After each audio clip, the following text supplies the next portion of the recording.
Donc on est aujourd'hui, en live, sur le thème du syndrome du Wonder Parent. Donc travailler comme si on n'avait pas d'enfants, élever nos enfants comme si on n'avait pas de travail. Le grand sujet de ce siècle quand on est parent. Donc c'est animé et présenté, par Anne Pémira, qu'on remercie infiniment d'avoir accepté notre invitation sur cet événement. Donc Anne, elle est coach parental, Calmer Parenting, auteure et conférencière et également chroniqueuse sur BFM TV. Merci Anne infiniment de nous rejoindre sur cet événement. Merci Anne, c'est à toi. Merci Marie-Laure. Bonjour à toutes et à tous et ravie d'être là aujourd'hui avec vous. Avant de rentrer dans le vif du sujet, ce que je vous propose, c'est quand même de me présenter pour que vous sachiez qui vous parle ce matin. Donc, comme Marie-Laure l'a dit, effectivement, je suis auteure, conférencière, coach parental, je fais des chroniques et en fait, je vais revenir un petit peu sur mon parcours parce que c'est vrai que ça éclaire aussi sur le sujet et pourquoi aussi je me suis intéressée à ce sujet du Wonder Parent.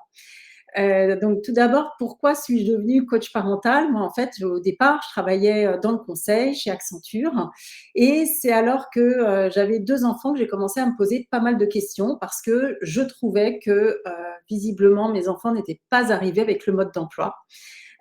Donc du coup, j'ai regardé un petit peu autour de moi ce qui se faisait. J'ai découvert l'approche Calmer Parenting que j'ai mise en application et très vite, j'ai vu comment ça a transformé notre vie de famille. Donc j'étais à la fois impressionnée par les résultats, je me suis passionnée pour ce sujet et c'est comme ça que j'ai décidé, après 15 ans dans le conseil, de passer du conseil en organisation au conseil en parentalité.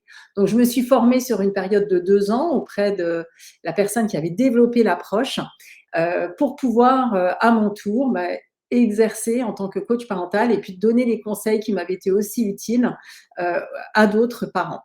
Côté professionnel, ce qui est intéressant, c'est que finalement, j'ai pas tout essayé, mais presque. J'ai travaillé à plein temps, à temps partiel, en 80 ou 60%. J'ai travaillé aussi dans différents pays, au Royaume-Uni et en France.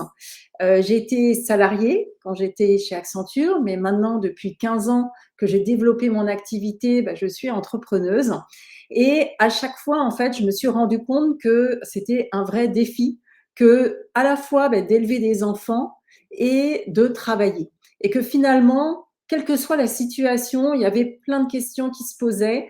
Et c'est là-dessus justement que je veux revenir parce que c'est pas que, oui, on peut aussi beaucoup travailler, c'est difficile, mais quelle que soit sa situation professionnelle, je trouve, et c'est ça que je vais partager aujourd'hui avec vous, mais c'est que finalement, la société n'est pas complètement prête pour accueillir des parents qui travaillent. Donc voilà, ça va être mon focus aujourd'hui. Pour terminer sur ma présentation, je suis l'auteur de 4 ouvrages de parentalité. Justement, j'ai voulu mettre un peu, consigner toute l'expérience que j'avais auprès des parents que j'accompagnais. Donc bien sûr, le syndrome du Wonder Parent, dont on va plus parler aujourd'hui. Il y en a 3 autres qui sont plus orientés sur la parentalité, vraiment, indépendamment du fait qu'on travaille ou pas. Et je vais en citer un, c'est je ne crie plus, je ne répète plus, je ne râle plus, je gère. Voilà, qui est, je dirais, vraiment le recueil des techniques qui, de mon point de vue, sont très utiles pour désamorcer pas mal de choses à la maison. Et j'en ai un autre sur les écrans et un dernier sur les devoirs. Et pour terminer sur une note plus personnelle, moi je suis maman de 4 enfants, donc voilà, j'ai continué après les 2 premiers et qui ont aujourd'hui entre 24 et 12 ans. J'ai 2 garçons et 2 filles. Donc, notre sujet aujourd'hui, donc le syndrome du Wonder Parent. Alors, je vais avancer. Hop, voilà. Donc, et c'est le sous-titre, je trouve, qui résume bien. Et merci Marie-Laure de l'avoir mentionné. Mais c'est vraiment quand on travaille, et vous pourrez nous dire dans vos questions, dans vos témoignages, si vous avez ressenti ça. Mais il y a cette double injonction qui est de finalement travailler comme si on n'avait pas d'enfant. Donc, on est censé avoir une vie professionnelle, une disponibilité. Et d'un autre côté, il y a une vraie pression aussi pour élever ses enfants comme si on n'avait pas de travail. Et on le voit dans tout ce qui est attendu, tout ce qu'on est censé faire pour nos enfants, enfin qu'on a envie, ou bien la pression aussi qu'on a au travers des réseaux sociaux et autres, sur ce qu'il faudrait faire pour être de bons parents. Et cette double injonction, en fait, est très lourde à porter. C'est là-dessus qu'on va se concentrer aujourd'hui. J'aime bien partir de cette petite image que vous voyez là, parce que je trouve que c'est typique d'une image, si vous tapez sur internet, parents qui travaillent, working mom ou autre, bah, vous tombez sur ce genre d'image. Alors je ne sais pas si ça vous frappe ou pas, mais ce qui est quand même surprenant, c'est qu'on voit une maman, bon certes, qui est tout sourire devant son bébé, ça oui, on est tous émerveillés par nos enfants, mais elle est quand même en train de travailler, elle a une main sur le clavier en même temps qu'elle tient son bébé. Déjà, c'est quand même formidable, comme si on arrivait à taper un email et en même temps à faire des grands sourires à son bébé, et tout ça avec vraiment un grand naturel. L'autre chose aussi qui me frappe, c'est quand même que la maman est nickel, vous avez vu. Enfin, moi, j'ai plus de bébé, oui, je peux bien m'habiller aujourd'hui, mais quand on a des bébés, quand même, en général, ils ont régurgité 3 fois sur nos vêtements.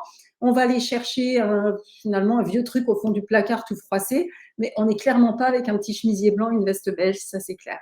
Et puis, au miracle, le petit détail aussi, alors vraiment, j'ai trouvé merveilleux, c'est la tasse de café derrière bébé. Fantastique, non? Ah, elle n'est pas renversée, puis c'est pas du tout dangereux en plus, enfin, vraiment, non, ça tombe très très bien. Donc en fait, ce que je veux vous montrer au travers de cette image, qui est pour moi une représentation parmi d'autres, mais c'est ce mythe du Wonder Parent. En fait, on arrive à tout faire et avec le plus grand naturel possible, hein, sans effort. Elle n'a pas l'air de souffrir, cette maman, elle n'a pas l'air fatiguée. Et ce que je veux montrer, ça va être tout mon propos aujourd'hui. Finalement, il y a un décalage entre ce mythe du Wonder Parent et la réalité. Mais ce qui est intéressant, c'est que ce décalage, en fait, fait que, en tant que parent, quand on est dans la situation de parent actif, en fait, on se sent très mal parce qu'on se dit qu'on devrait être comme ça, alors qu'en fait, on est crevé, on est mal habillé, on n'arrive à rien faire, on n'arrive ni à taper un email, ni à bien s'occuper de notre enfant, en tout cas comme on aimerait. Et donc, finalement, on porte individuellement un sujet qui est très lourd parce qu'on se dit, en fait, je suis nulle, en fait, j'y arrive pas, je suis vraiment mauvais ou mauvaise. Et je vais revenir là-dessus parce qu'à partir du moment où on intègre cette donnée, je trouve que c'est très libératoire pour pouvoir se dire, en fait, il y a un mythe qui est inatteignable, il y a une réalité, et cette réalité, ça va être à moi, individuellement, effectivement, de trouver des solutions. Et bien sûr, c'est aussi ça que je vais vous proposer aujourd'hui, c'est quelles sont les pistes qui peuvent vous aider, vous, concrètement, aujourd'hui, dans la société telle qu'elle est, mais à mieux vivre à la fois parentalité et vie professionnelle et carrière. Voilà.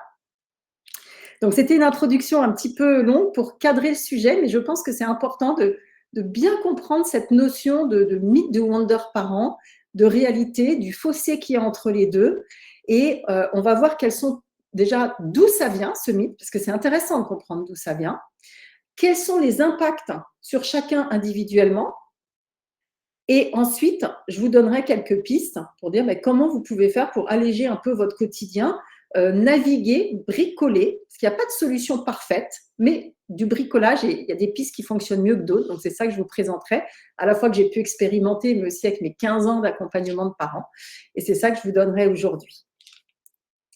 Donc, je vais revenir sur ce fameux mythe du Wonder Parent. Donc, comme vous pouvez le voir sur cette image un petit peu dépassée, en fait, on va remonter un peu dans le temps.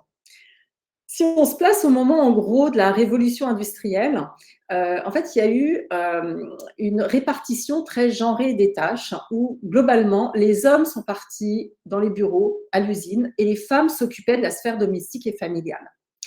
Et puis, les choses ont évolué, et notamment, alors, il y a eu les guerres mondiales, donc les hommes sont partis au front, il a fallu les remplacer en urgence, et ensuite, toute l'émancipation des femmes, les droits qu'elles ont eus, mais aussi ce qui s'est passé, c'est que ça s'est accompagné aussi d'une indépendance financière et du fait que les femmes ont massivement investi le monde du travail, elles-mêmes sont allées dans les bureaux, etc.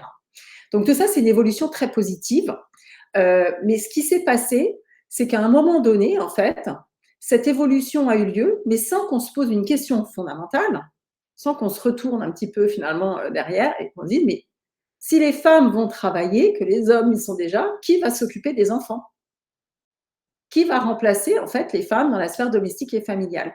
Et quand on passe du début du 20e à 30% des femmes qui travaillaient aujourd'hui à 70-80%, on voit qu'effectivement, il y a une désertion de la sphère domestique et familiale, qui est tout à fait positive pour les femmes et pour la société en général, mais en fait, à cette mutation sociétale, enfin, elle s'est arrêtée au milieu du chemin. On n'est pas allé au bout des changements. On n'est pas allé au bout de cette transformation. Et c'est comme ça qu'à un moment donné, finalement, on s'est retrouvé avec les femmes qui elles se sont retournées, ah mais en fait il n'y a personne, il n'y a personne pour prendre le relais. Donc elles ont commencé à travailler à temps partiel, à bricoler, à arrêter de prendre des promotions. En fait c'est pas possible. Voilà. Maintenant les choses changent un peu, il y a plus d'hommes impliqués, etc. Mais globalement, le fait d'être parent et de travailler n'est pas une donnée qui est vraiment prise en compte de façon globale. Bien sûr qu'il y a plein d'actions qui sont mises en place, le prolongement du congé paternité, il y a des actions qui sont menées dans les entreprises, tout ça c'est très bien. Mais ça reste des choses qui sont un peu envisagées ponctuellement sur différents sujets, sans qu'on en regarde la vie de parent dans sa globalité. Parce que la vie de parent, c'est très bien, c'est quand les enfants arrivent, certes, il y a des gros changements émotionnels, organisationnels, etc.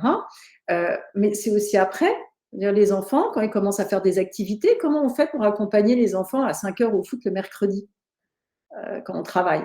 Voilà, il n'y a rien de prévu.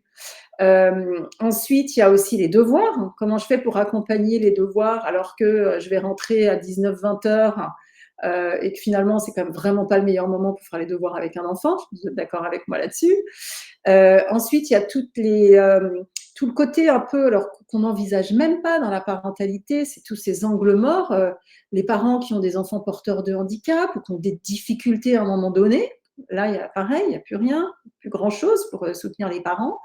Et puis la parentalité, ça ne s'arrête pas non plus aux devoirs, c'est aussi quand ils sont ados, à un moment donné, et on le voit aujourd'hui, il y a quand même pas mal d'ados qui peuvent avoir des difficultés diverses et variées, ils ont besoin de leurs parents, et même des jeunes adultes.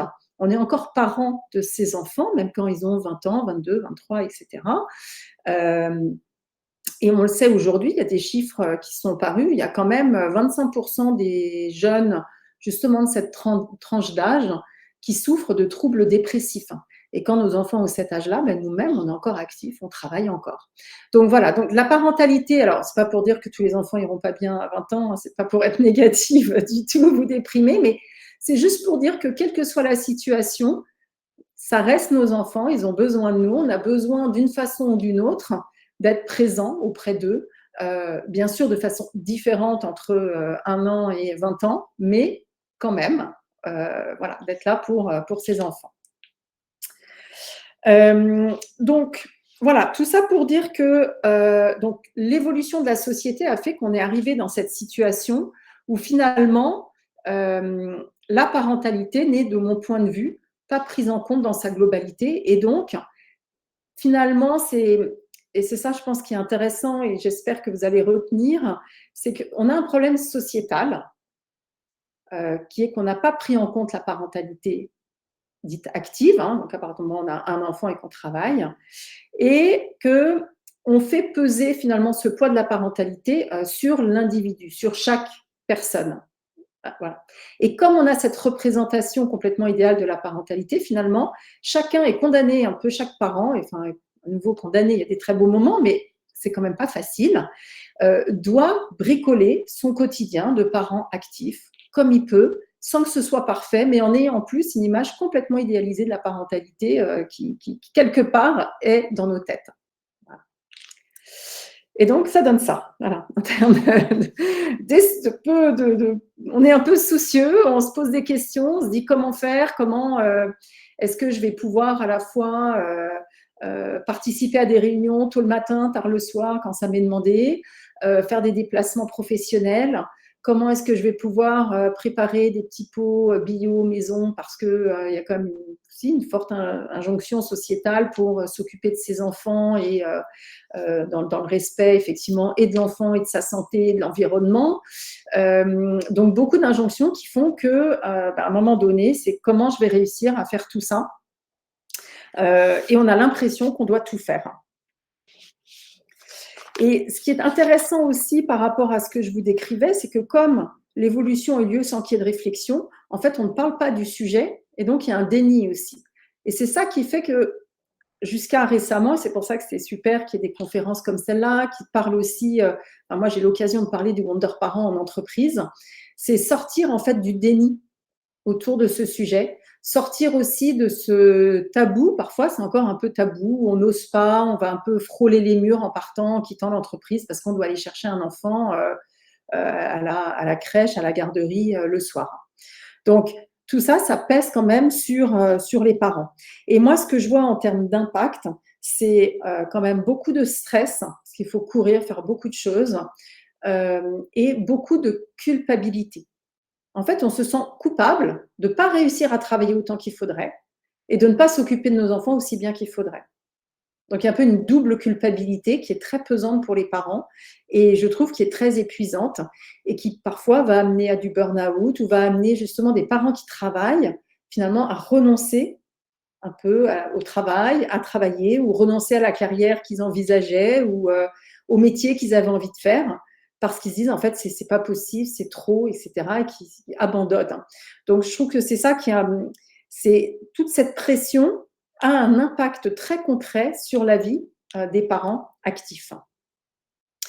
Et c'est vrai que j'aime bien mentionner ce côté aussi, à cause de ce mythe, c'est comment on essaye d'être ultra performant. Vous savez, parents qui disent en fait, c'est de la micro-organisation, ou bien parfois, moi j'ai des questions de parents qui me disent, mais parce que j'accompagne beaucoup de parents qui travaillent en entreprise, c'est comment je peux faire pour être encore mieux organisée. Mais quand je vois le planning de ces personnes, je ne vois même pas.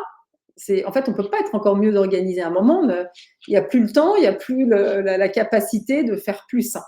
Et donc, en fait, c'est cette impression qu'il faudrait être encore mieux organisé, qu'il faudrait être encore plus performant. Il y en a dans la recherche de l'ultra-performance, quitte, en fait, à s'oublier soi-même derrière.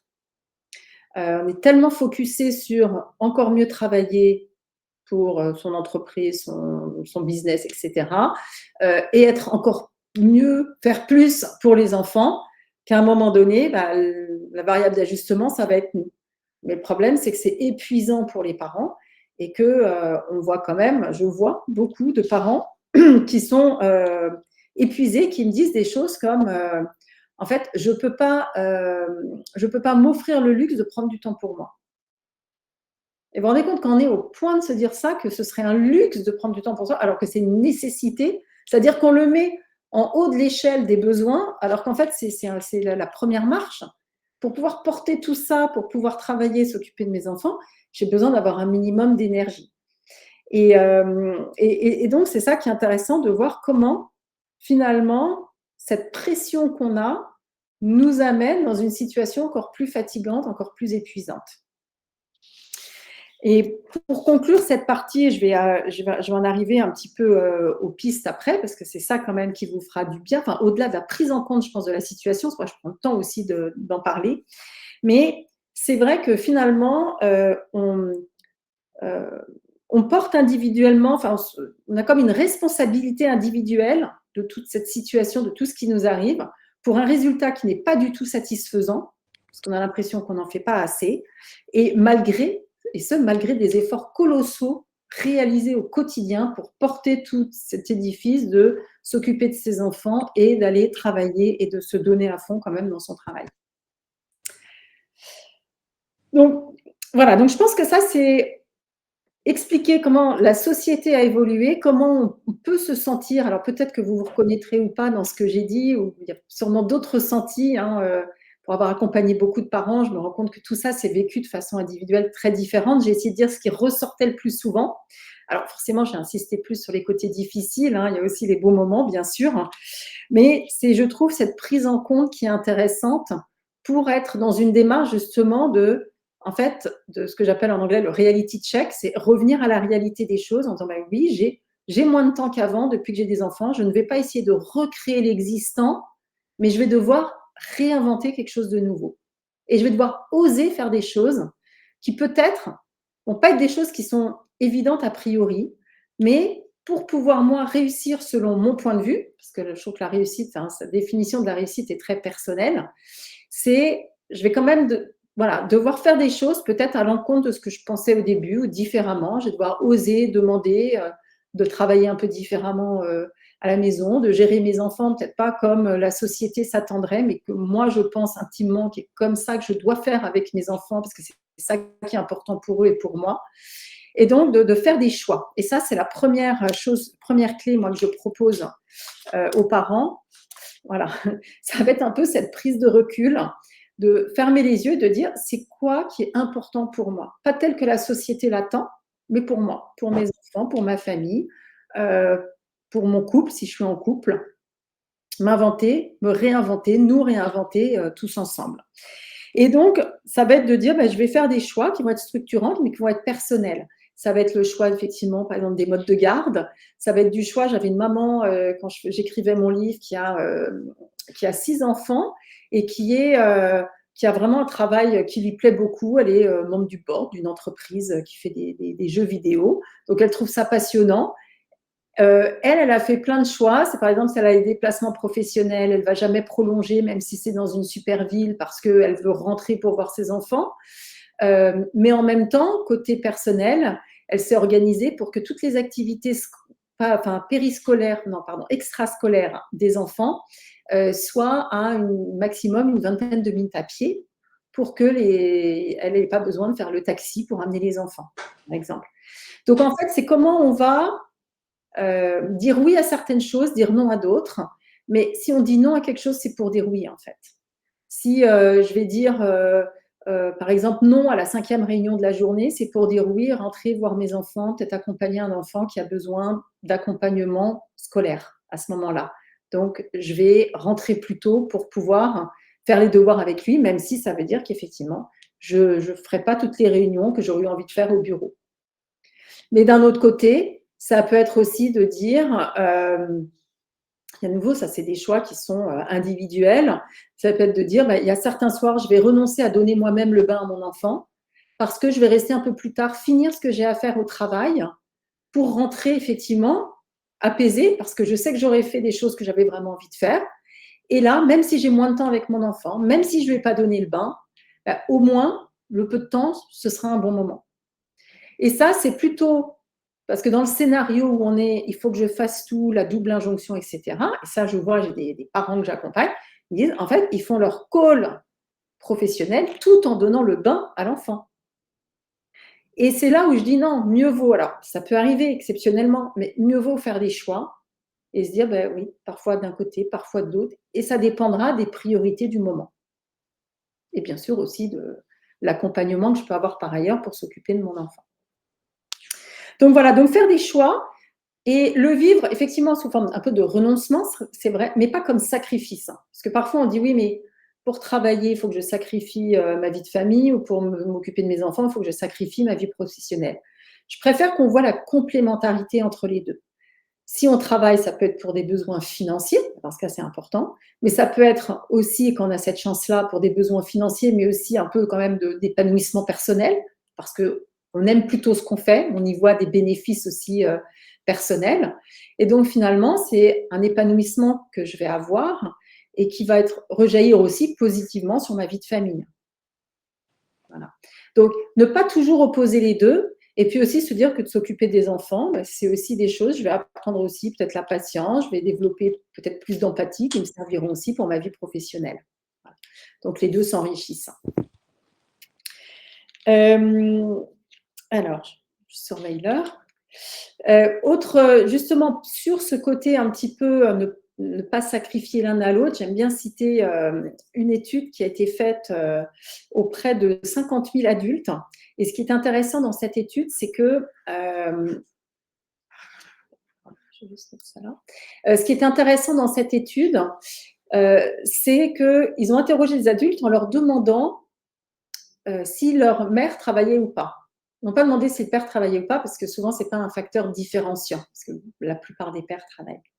Et en fait, ce qui est ressorti de ces adultes, donc pour les femmes adultes, c'est que quand elles avaient une mère qui travaillait, elles-mêmes poussaient plus les études, étaient mieux placées professionnellement et gagnaient mieux leur vie. Et pour les hommes qui avaient une mère qui travaillait, ça ne changeait pas leur position professionnelle. En revanche, globalement, statistiquement, eux-mêmes passaient plus de temps à s'occuper de leurs enfants. Et donc, j'aime bien citer ça pour dire que finalement, de travailler, ça va apporter indirectement peut-être aussi des choses à ces enfants. Ce n'est pas que les priver de quelque chose, c'est aussi un modèle qu'on leur donne, voilà, une vision aussi de la famille, etc. Et donc, c'est aussi intéressant de voir, je trouve, ces points de complémentarité, parce que c'est vrai que parfois, quand les enfants notamment sont petits, etc., c'est plus difficile d'envisager ça un peu dans la durée. Ensuite, l'autre conseil que moi je donne aux parents qui travaillent, c'est qu'en fonction de comment ils sont organisés, ça va être plutôt que de raser les murs en partant, plutôt d'oser partager ses contraintes au travail. C'est plus facile de dire, mais moi le jeudi je dois partir à 5 heures, plutôt que de raser les murs et de partir à 5 heures, ou si on est en télétravail, de couper, de ne pas être joignable, ou de se dire qu'on va quand même laisser la réunion, puis on va faire comme si on y participait, mais en fait on n'y est pas. Et mieux vaut dire, moi tous les jeudis à 5 heures je pars, prévenir son manager, prévenir peut-être ses proches collègues, anticiper aussi peut-être justement sur les réunions, de dire s'il y a une réunion qui tombe, dire pour moi c'est pas possible, est-ce qu'il y a un autre moment où elle peut être organisée parce que j'ai vraiment envie d'y participer. Donc être plutôt dans l'affirmation déjà de votre intérêt pour le travail, l'envie d'être présent, tout en osant dire si on a des contraintes. Et mieux vaut faire ça que de subir, parce que finalement, si vous ne dites rien, que vous faites comme si vous étiez à la réunion alors vous n'y étiez pas, vous n'allez rien retenir de ce qui s'est dit, vous n'allez pas être présent à cette réunion et les gens le verront très bien, enfin, en tout cas, ils ne verront pas que vous êtes là parce que vous ne participez pas, donc c'est comme si vous n'étiez pas là. Donc, il n'y a pas vraiment de bénéfice à ça. Et à l'inverse, moi, ce que je propose, c'est que quand vous êtes à une réunion, alors bien sûr, si c'est pertinent, mais si vous y êtes, c'est qu'a priori, c'est pertinent, osez poser la question, osez intervenir, même si c'est ponctuellement, mettez la caméra, montrez que vous êtes là, pour que les gens voient justement que c'est pas parce que vous êtes papa, maman d'un jeune enfant, parce que souvent il y a des stéréotypes et on reviendra dessus, que vous ne travaillez pas. Non, non. Donc quand vous êtes là, soyez là, et si vous n'êtes pas là, osez dire que vous n'êtes pas là. Souvent, ça aide plus. Ensuite, je voudrais justement parler un petit peu, j'y arrivais tout doucement. Hop. Alors là, c'était s'affirmer avec ses contraintes. Voilà, ça que je voulais vous dire à ce moment-là. Et je voulais revenir un petit peu justement sur les stéréotypes. Parce que ce qui est intéressant, en fait, c'est que malgré l'évolution qu'on connaît de la société, où on a l'impression que tout est plus ouvert, qu'il y a plus de possibilités, que hommes et femmes, on peut travailler, avoir une carrière, avoir des enfants, s'occuper des enfants, etc. Un certain nombre de stéréotypes quand même perdurent. Et ces stéréotypes, ces biais inconscients, en fait, ils font peser justement un peu une pression sur les parents.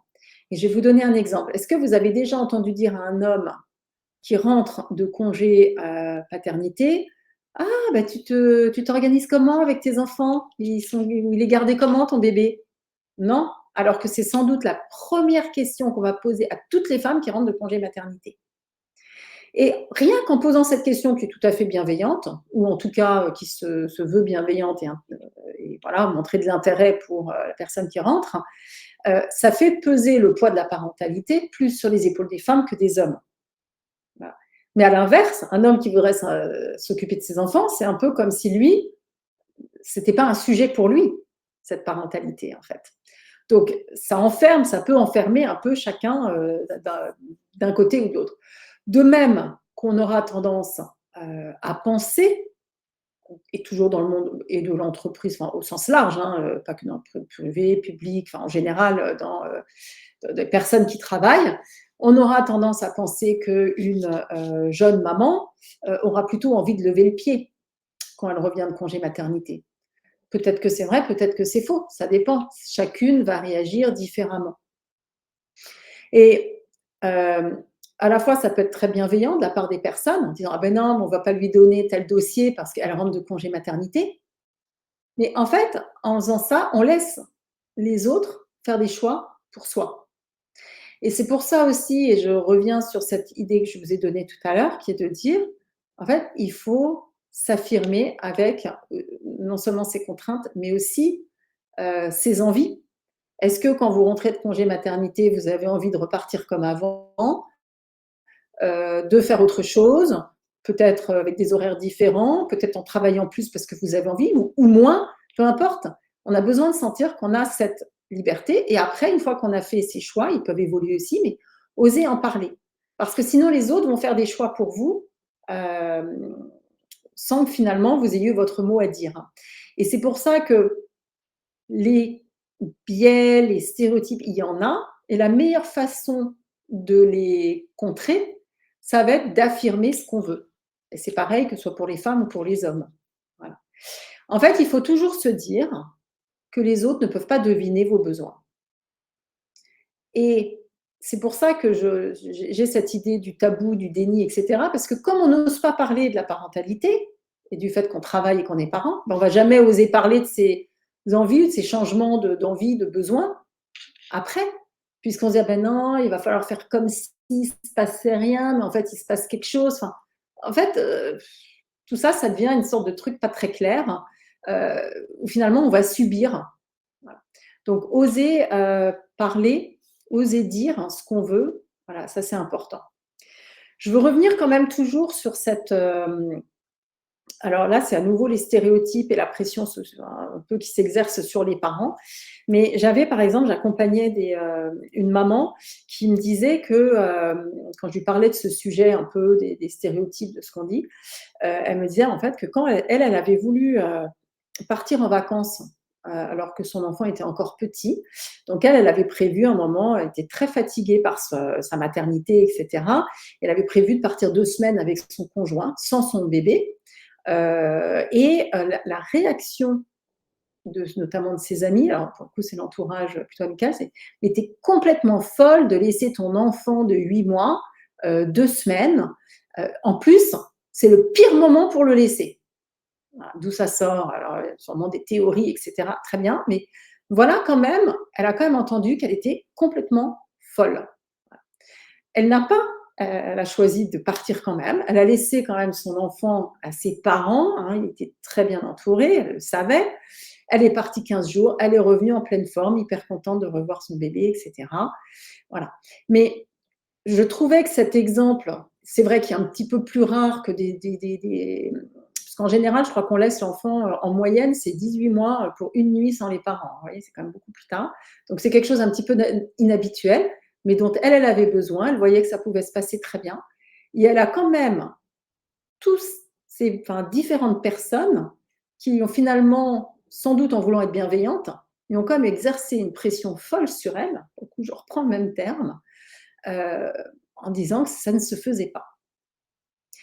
Et ça, c'est quelque chose quand même que j'ai remarqué aussi, et je me dirais si ça vous est arrivé, mais tout le monde, quand on a des enfants, tout le monde se permet de juger ce qu'on fait en tant que parent.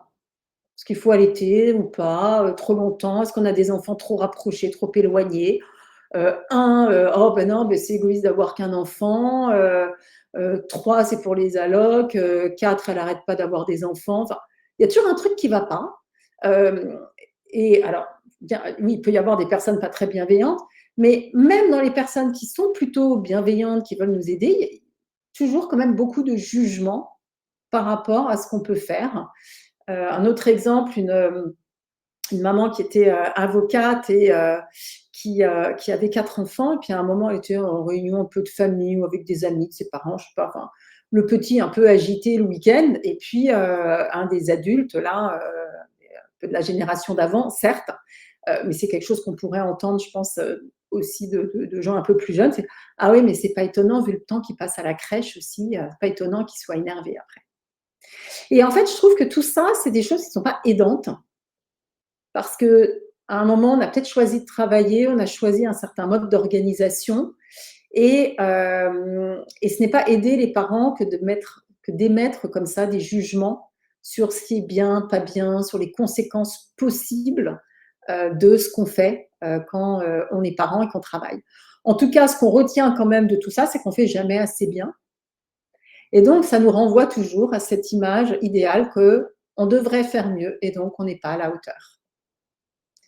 Et je trouve que quelque chose qui est très aidant, c'est d'entendre ces phrases. Et j'espère que maintenant que je vous ai un petit peu donné ces exemples et ouvert sur ce sujet, peut-être que vous l'étiez déjà, mais peut-être que vous le serez encore plus. Et vous vous rendrez compte à quel point on entend beaucoup, beaucoup de choses sur ce qu'il faut faire. Sur les réseaux sociaux aussi, ça va être, j'ai relu l'autre jour justement, parce que je voulais me replonger quand même un petit peu dedans, et je trouve que tout n'est pas donné sous forme de si vous avez le temps ou envie, vous pouvez faire ça pour votre enfant, mais c'est pour la construction de l'enfant, pour son équilibre, machin, il faut faire ça, il faut se mettre à sa hauteur, il faut lui parler comme ça. Enfin, c'est que des il faut, sinon, oh là, qu'est-ce qui va se passer plus tard? Et ça, je trouve que c'est quand même vraiment très lourd à porter pour les parents qui ont envie de bien faire. C'est sûr que s'ils sont sensibles, c'est facile de toucher cette corde sensible. Oui, bien sûr, quand on est parent, on a envie de bien faire, on a envie de faire au mieux pour ses enfants. Et si on nous dit qu'en plus, si on ne fait pas ça, c'est la catastrophe, bah oui, bien sûr qu'on va aller regarder. Et je trouve que toute cette forme de discours sur ce qu'il faut faire, etc., je trouve que ça rajoute plus à la culpabilité, au stress, que ça n'aide les parents. Alors que finalement, il faudrait plutôt leur dire, en fonction de ce dont vous avez envie, selon vos valeurs, selon vos habitudes de vie, selon plein de choses, le temps que vous avez à un moment donné, voilà des choses que vous pouvez faire et qui, oui, vous apporteront des choses pour vous, pour votre enfant, mais voilà, plus sous forme d'option, sous forme d'obligation, en fait. Et c'est malheureusement rarement présenté comme ça. Alors, je vais garder un petit peu de temps, je pense, pour vos questions. Moi, je voudrais juste terminer. Je vais revenir là. Alors ça, c'était aussi les pistes que je vous proposais pour essayer de se sentir mieux, réfléchir, se recentrer sur soi, penser à ce qui vous fait du bien, ce qui fait du bien à votre famille plutôt qu'aux injonctions. Donc voilà, ça c'était un peu pour résumer le message que j'ai voulu vous donner. Là, je ne vais pas avoir trop le temps de rentrer, mais pour vous dire rapidement, c'était comment passer des bons moments avec ses enfants, même si c'est court. C'est-à-dire que pas de se dire j'ai besoin de passer 3 heures par jour avec mes enfants, mais même s'il y a des journées où j'ai un peu plus travaillé, essayer d'oublier un petit peu le reste et plutôt de passer quelques minutes un peu sympa, détendues, de faire des chatouilles, voilà, même si ça dure 5-10 minutes, et puis après revenir aux lessives, à la cuisine, au coucher, etc. Essayer de se libérer un petit peu l'esprit. Mais ça, on peut le faire aussi si on culpabilise moins, parce que sinon on est dans le stress. Donc l'étape d'avant, ça peut aussi de sortir de son stress, bien sûr. Mais voilà, essayer d'avoir un petit peu ça en tête, voir comment on peut réinjecter un petit peu de positif dans son quotidien, pour soi et avec les enfants. En conclusion, ça reste un défi d'être parent. Voilà, donc il y a quand même le passage des haies à passer. Mais en tout cas, j'espère que les pistes que je vous ai données peuvent vous ouvrir des options, des possibilités.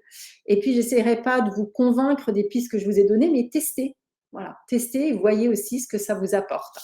Donc, je vais laisser maintenant la place peut-être pour vos remarques, questions, témoignages. Je ne sais pas s'il y en a eu, mais voilà, je voulais garder quelques minutes pour vous et puis pour vos réactions. En tout cas, merci déjà pour votre attention jusqu'à maintenant. Merci beaucoup, Anne, pour tous ces outils fort bien utiles. Merci infiniment pour cette présentation. N'hésitez pas, il reste quelques petites minutes. N'hésitez pas à faire des commentaires, si vous avez des questions également pour Anne, qu'elle puisse y répondre maintenant. On va vous mettre aussi, nous, les petits liens dans le chat, et notamment, vous les aurez aussi sous le replay, sous la vidéo en replay. J'en profite pour rappeler aussi que Anne, du coup, tu as écrit des livres que tu as cités tout à l'heure. On va vous mettre les liens aussi en commentaire et notamment sous le replay. Merci beaucoup de Laura qui t'est destinée, Anne. D'accord. En fait, je n'ai pas accès aux commentaires là pour l'instant. Oui. On te les donne, il n'y a pas de souci, on te les part. Non, n'hésitez pas. Donc, bonjour, merci de votre présentation. Pourriez-vous nous en dire plus sur le Calmer Parenting? Ah, très bien. Oui, bien sûr. Calmer Parenting, c'est une approche en fait de parentalité avec des outils dedans. Il y a 5 techniques clés dedans qui sont. Dont l'objectif, c'est de pouvoir définir sa parentalité comme on veut. C'est pas de dire qu'est-ce qu'il faut faire ou pas faire. C'est de vous donner des outils qui vont permettre un petit peu de vous aider à poser le cadre que vous souhaitez poser pour vos enfants, de résoudre des conflits qu'il pourrait y avoir et de vous faciliter le quotidien voilà, que l'ambiance au quotidien soit plus agréable, plus sereine avec les enfants. Donc les 5 techniques clés, ça va être le compliment descriptif, ou comment motiver les enfants à montrer le meilleur d'eux-mêmes, qui s'accompagne aussi, c'est un levier du temps de qualité, c'est un peu de temps, comme je disais tout à l'heure, des bons moments avec les enfants.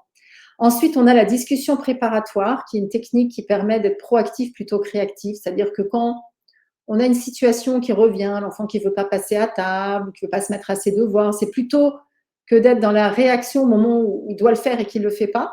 C'est en fait un outil qui permet d'anticiper en discutant, en échangeant avec l'enfant pour qu'après, les choses se passent mieux.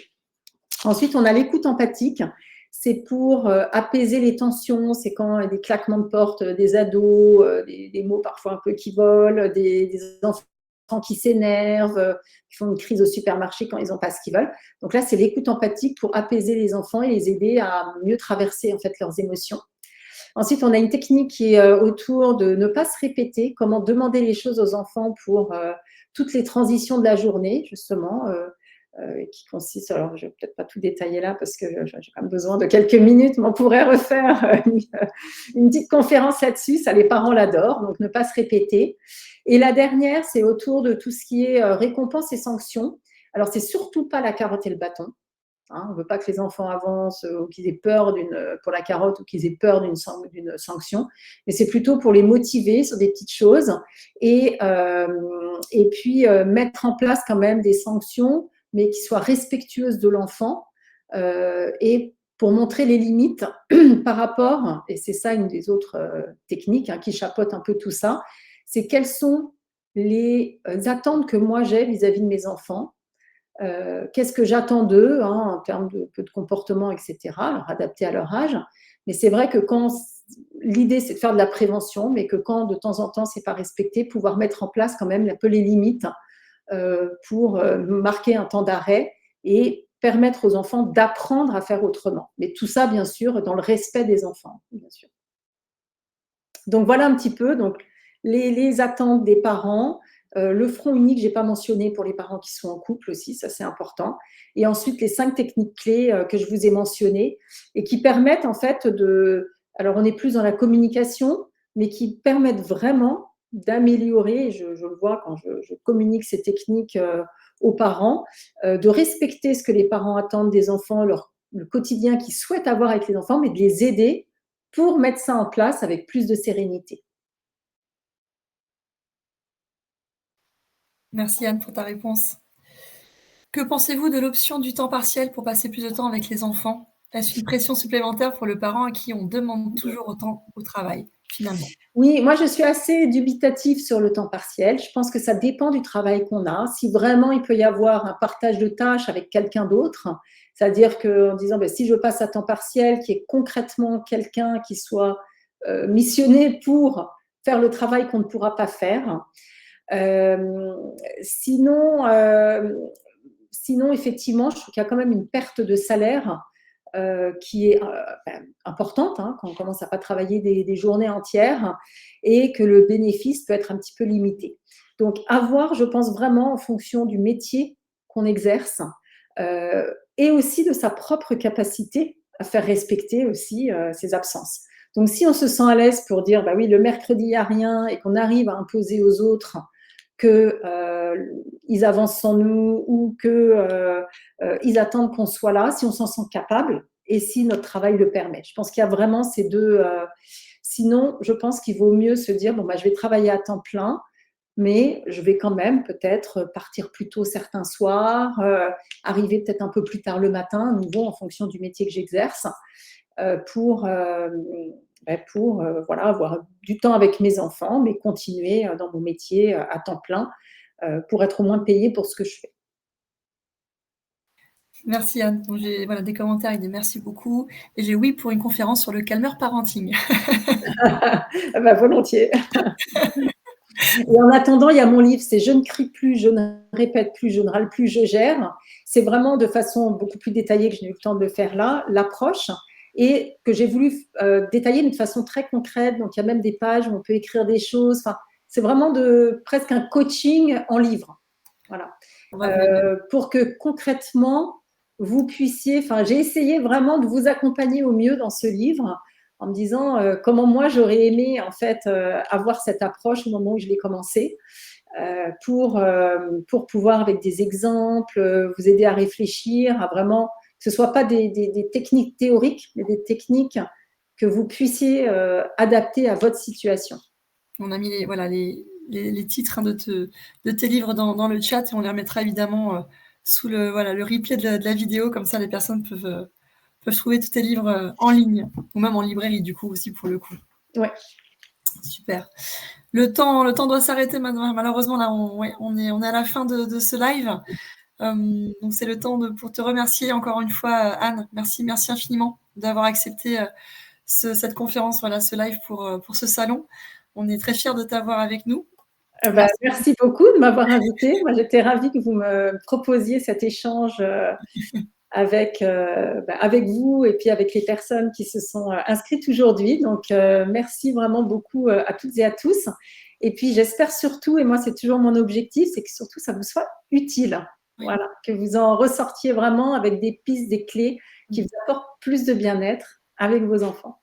Merci pour tous ces outils. Encore une fois, bien précieux. Avec plaisir. À très bientôt, Anne. Merci beaucoup. Et puis, on met toutes les infos, les coordonnées, comme on a dit, dans le chat et notamment sous la vidéo en replay. Merci. Merci, à très bientôt. Merci.